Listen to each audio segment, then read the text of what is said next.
Hi hello welcome to Paddu's world. అందరూ బాగున్నారా? నేను బాగున్నాను. ఆ వీడియోస్ లాస్ట్ వరకు చూడండి. ఈరోజైతే ఒక మంచి మాటతో మీ ముందుకు వచ్చేసాను. పెద్దవాళ్ళు మనకి ఒక మాట చెప్తూ ఉంటారు, కాశీకి వెళ్తే మనకి ఇష్టమైనది కాశీలో వదిలేస్తే మనం కోరుకున్నది జరుగుతుంది అని చెప్తూ ఉంటారు కదా. అక్కడ కాయో పండో మనకి ఇష్టమైంది వదిలేసి వస్తే మనం కోరుకున్నది జరుగుతుంది అని అంటారు. అసలు ఈ కాయోపేక్ష ఫలాపేక్ష అంటే ఏమిటో తెలుసా మీకు? కాయం అంటే శరీరంపై ఉన్న ఆశ, కర్మ. ఫలాపేక్ష అంటే కర్మ.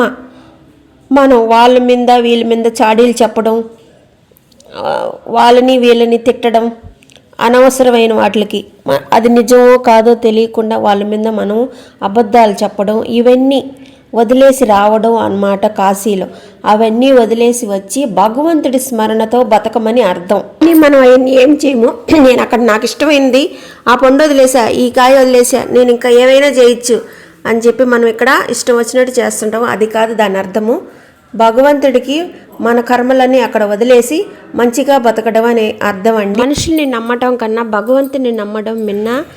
మనం కష్టమంతా ఆ భగవంతునికి చెప్పుకుంటే తీరుతుంది. కానీ మనుషులకి చెప్తే 10 మందికి చెప్పి రకాలుగా మనల్ని అవమానిస్తారు. అందుకే మనం మనుషులకి ఏది చెప్పకూడదు, భగవంతుడికి అన్నీ చెప్పుకోవాలి. భోళాశంకరుడు నమశివాయ అంటే చాలు కరుణిస్తాడు, కాపాడుతాడు. ఓం నమశివాయ, ఓం నమశివాయ, ఓం నమశివాయ. Bye friends.